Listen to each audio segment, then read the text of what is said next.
Hey, welcome in. Welcome to the Arrowhead Addict podcast. We are here coming to you live. The Kansas City Chiefs are going to the Super Bowl. You only win a Super Bowl 2 times every 5 years, right? Oh! The warm-up act is over. Let's bring in Melissa Etheridge, massive Chiefs fan. Melissa. Super Bowl champion, 2-time Pro Bowler, and Trent Green. Trent Green, how you doing? Hey, what's going on, guys? And he picked it up! He picked it up! He's gonna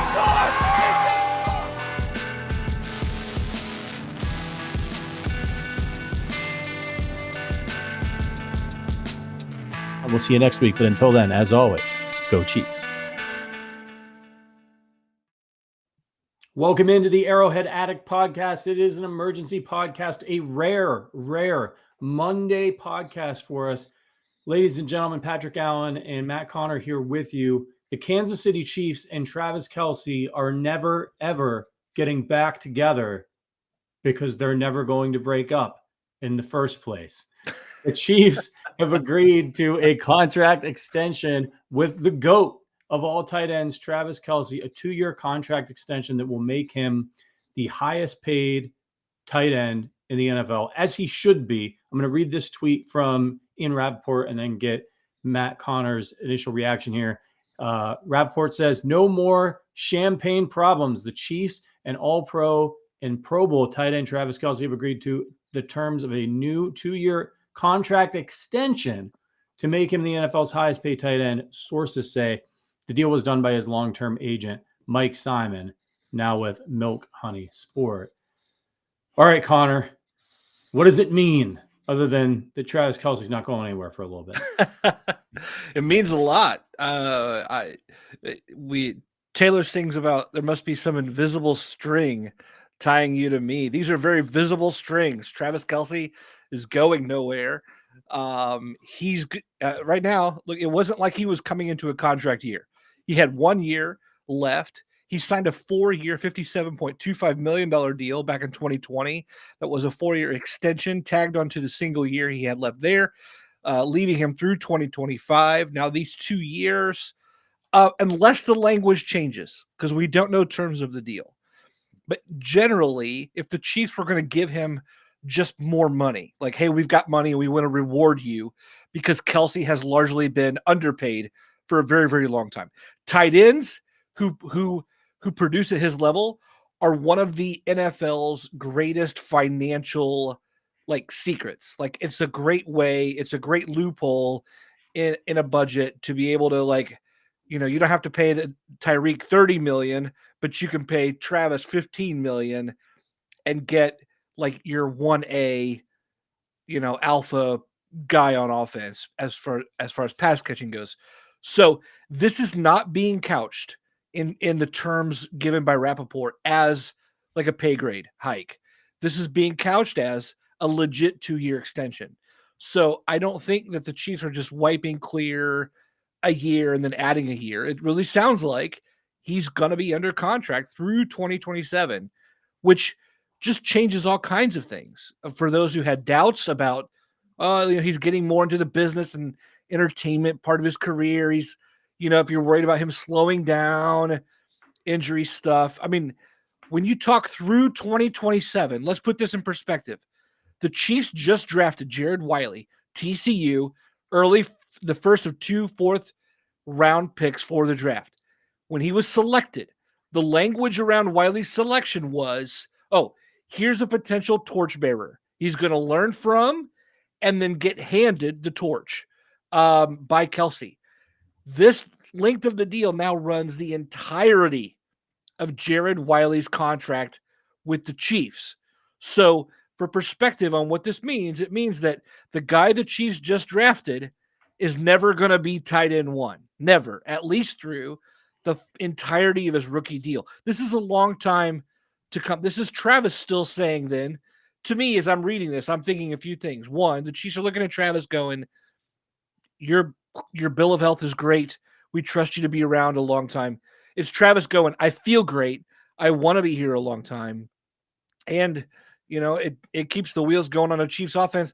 Now, Worthy doesn't have to ever, Rice, Worthy, Hollywood Brown, none of these guys are going to be feeling the pressure of, Travis is gone. Now we gotta, it's incredible. It's a remarkable run. Continue. So now you're saying it sounds like it's a legit extension. So what they could have done here, and we haven't seen the terms of the deal, right? Is if they wanted to give him a raise, they could extend the contract a couple years, and then what would they do? They would add a big signing bonus on. Did he get that money? Yeah, you would call it a restructure. You'd call it a restructure and maybe an additional, add it with an extension kind of thing. But this just sounds like, well, no, we're going to keep paying him what he was. And then, so again, I'm anxious to see the terms of the deal because maybe that flips it all. But to me, if it is a legit 2-year extension tagged on through 2027, it changes the language around what we were saying about him and his offseason pursuits, about him and his health, about him and his drive, about what the Chiefs just drafted. And I mean, imagine keeping Mahomes and Kelce, we're talking three-peat, and then maybe he'd ride off into the sunset. That's just been such a common talking point. Yeah. At least he's back for another year. But if you say he's back for 4 more years, we'll be talking about the next presidential election. We're talking about this deal ending if that's the case. Yeah, and even though, as you said, it's a 2-year extension, but Travis Kelce was not in a contract year. No, he was signed through 2025. So here was his deal heading into this. So he was making, I'm not going to get into a whole base salary. That his cap number was $15.4 million for this year, which is about 6.1% of the cap for the Chiefs. And this is according to Over the Cap. And then in 2025, he was set to make $19.8 million. That's 7.6% of the Chiefs cap. So, that larger base salaries happen at the end of these things. So an extension does probably enable the Chiefs, if they want, to move some money around because now they've got these additional years. But you're right. He was going to be here, presumably, unless he retired, until 2025, no matter what. Now he's going to be signed through 2027. So now you're taking Travis Kelce with Patrick Mahomes into Patrick Mahomes' 30s, which sounds fantastic.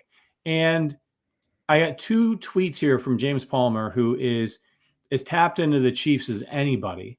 So you should always be following him on Twitter and checking out his reporting. He tweeted 2 things that I thought were interesting. He said, Travis Kelce will turn 35 in October. It's worth noting that Kelce, who's already one of the smartest players around, learned a lot this past year about his limitations physically and how to find ways to work around them and still be dominant on the field. And then he tweeted again, there's no denying Travis Kelce has lost a step. The hashtag Chiefs and Kelce have been open about it, but he's battled through a few nagging, painful injuries for most of the season. And what KC saw during the postseason is a more realistic version of where they think Kelce is physically. So look, there's no denying here that you get old. It's harder to play this game of football. The Chiefs have been doing a nice job over the years of ramping down Travis's snaps during the regular season.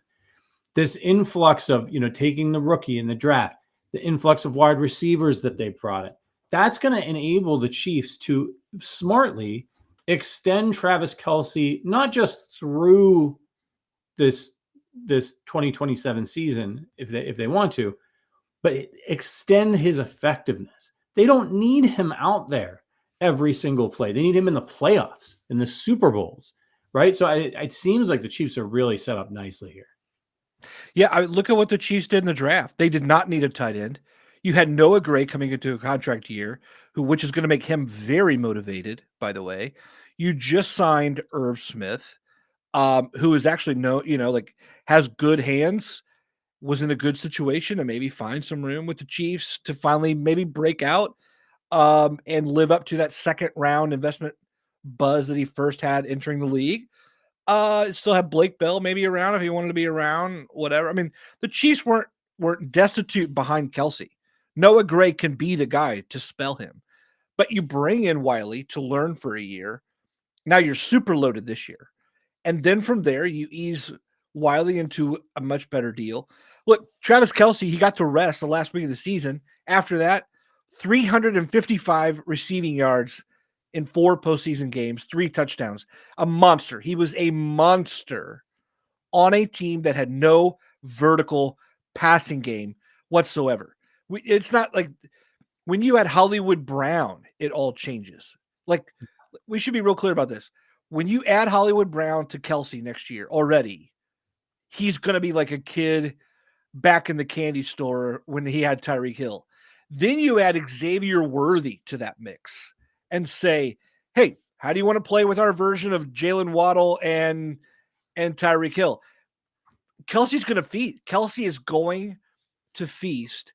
And now even his own position is loaded as ever. I think the Chiefs went into this knowing, hey, look, we're going to get you a running mate here long term. This year, we're going to be tripled up. And then after that, you're going to love the way we handle you. You're going to be in there for the most important reps. You're going to be able to sit when you need to sit. You're going to feel fresher than you have in a long time. You're going to be 37 feeling like 27. You want to do this? And I think he's looking at Stone Cold. I think he's looking at Magic Mahomes and going, how far you guys want to run this? Let's take it all the way our careers. Yeah, it's really exciting. And we've talked about this on the podcast before. This is a position that you can, if handled correctly, age gracefully into. Yes, Kelce's he's not the guy run after the catch that we've seen in years past. Some of the juke moves that he had early in his career where you're like, this guy's, incredible. Like, those are slower now, right? But as Palmer pointed out, he's one of the smartest players in the NFL. He has almost like a telepathic link with Patrick Mahomes. Mahomes knows where Kelce's going to be. He goes out there and he has routes and plays to run, but there's a lot of backyard football going on with those two. Kelce knows he's played enough football. He knows defenses. He knows what teams want to try to do to him. And he gets him in motion so they can't try to get physical with him off the line. And then he just runs to where the open spot is going to be. And you see this with a lot of veteran players like Kelce over the years, that they're able. Larry Fitzgerald was able to be a productive NFL wide receiver years after his physical gifts had started to decline. Was he taking over games? No, but he was going out there. He was putting up 600-700 yard seasons because he had it upstairs, and that's what Travis Kelce has. And I think you're right. And it's credit to the Chiefs. This offseason, after the Chiefs did what they did, they get criticism for being, Clark Hunt gets criticism for being cheap sometimes, and those other stuff with the facilities. What did they do this offseason? They went out and they rewarded the guys that brung them. Chris Jones, Mahomes is getting his money. Brett Veach is coming back, right? Andy Reid's coming back. Everybody has been taking his Spagnuolo's coming back. Travis Kelce, as you pointed out, if you look at the tight end salary rankings before this, Darren Waller, who I don't know, did he retire?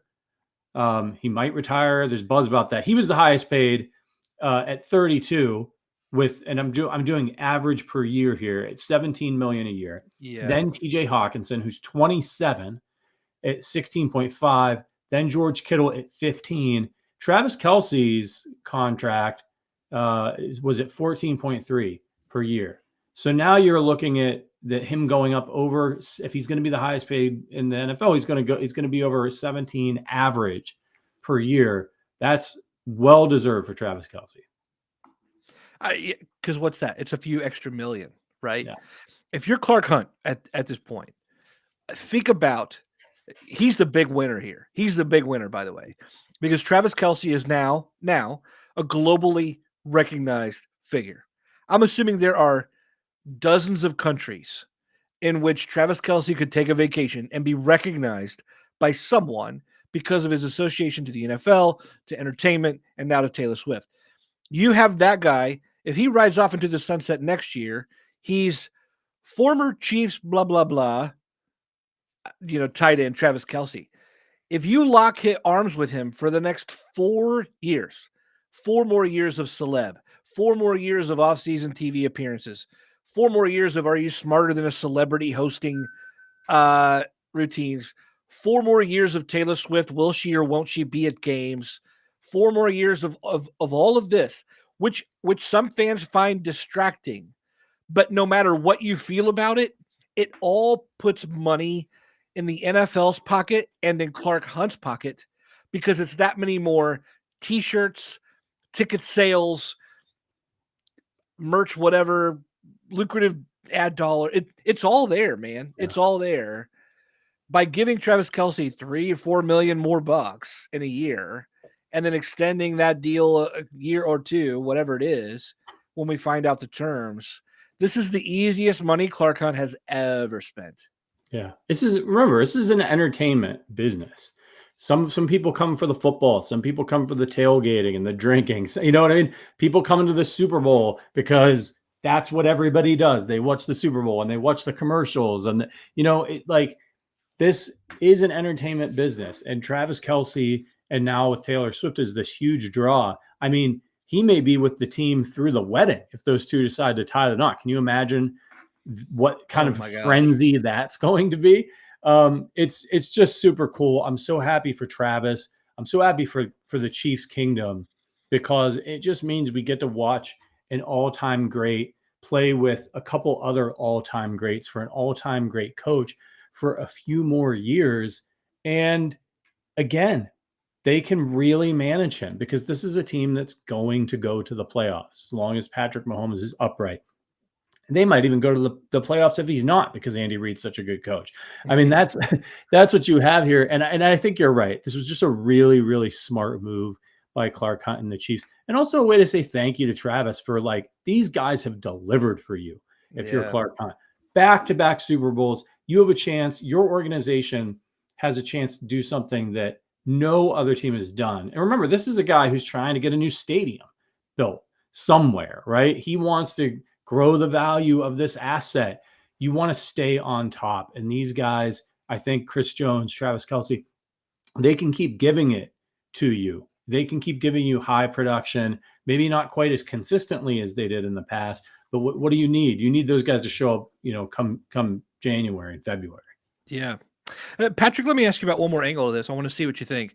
Yeah. So much of the conversation around long-term tight end greatness comes down to Travis or Tony. And when it comes down to Travis, you say, oh, the overwhelming production in such a short amount of time. I mean, not short amount of time, but 9 years, like 9 straight Pro Bowls. Then you look at Tony Gonzalez, and the conversation there is always centered around longevity, as in how in the world did he stay so healthy and so productive for so long? Now, he never had a Mahomes thrown to him. In fact, he didn't even have an Alex Smith really thrown to him. And I feel for Tony in that way. And I know Tony has burned some bridges for some fans with comments about going to Atlanta and all that stuff. However, if we're keeping our heads about us, there's a very good debate to be had there. And Chiefs Kingdom should feel honored for being able to watch both legends play as long as they did. But now Travis Kelce is entering the conversation for longevity, which is Tony's turf. It makes me wonder what you think about the framing of that debate. Yeah, I'm actually just running some numbers here. So right now in yards, Travis Kelce is 3,799 yards away from Tony Gonzalez all time. Trav has 11,328. Tony has 15,127. He's already blown him away in 1,000-yard seasons. Yep. Those kinds of departments. Obviously, we need to recognize that Tony played in a far different era of football. He was helping to revolutionize the position and so on and so forth. But Tony played from 97 to 2013. Travis Kelce has been playing he hasn't even played 10 years yet, right? So to 2014 to 2023.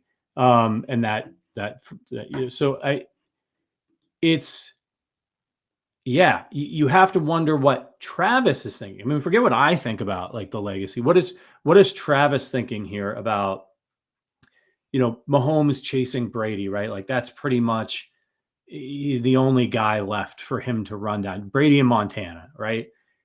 For Travis, I'm sorry, man. The Gronk argument, just take it home. Take your ball and go home. It's over. And it's been over. As great as Gronk was. If Gronk is better than Travis Kelce, then Jamal Charles is the greatest running back maybe ever. Okay? I don't want to hear it. So in this particular debate, the one thing that Tony has, I mean, he's got 111 touchdowns. Travis has 74. Travis extending his career, he can get in the time period that he has left, he's got a shot at these 3,799 yards for Tony Gonzalez. I know he only got 900 yards last year. He was injured, sat out a game. Like if he stays healthy, he should be able to continue to rack up 1,000-yard seasons, in my opinion, in this offense. So especially now what they're talking about going to another game. So, I don't know when that's going to happen, but like, yeah, I already think he's eclipsed Tony because of the incredible consistency of the 1,000-yard run, the Super Bowls. Like those matter, man. Like they just matter from a health standpoint. Tony's like, I don't know, he's like vegan or like he takes care of himself way better than me, you, Travis, Patrick. Like he may never die. But I feel like Tony could put up 500 yards this year. Honestly, he probably could walk. Like he could probably walk onto a football field and have 100-yard game. Like I truly believe that he's in incredible shape. But yeah, man, I think he's already surpassed him, but there's a significant gulf there in terms of receiving yards and touchdowns. And I think he can close it, and I think he can catch him on the yards. Touchdowns might be tough. Yeah. It's very interesting. There's a lot of great angles here. More than anything else, what's most important, Travis Kelce, seems like the way we understand the deal in Kansas City for the next 4 full NFL seasons. Yeah. And he's got 37 touchdowns to go. So he needs to average 9.25 touchdowns per year. It's not impossible. It's not impossible, but he's only eclipsed 9.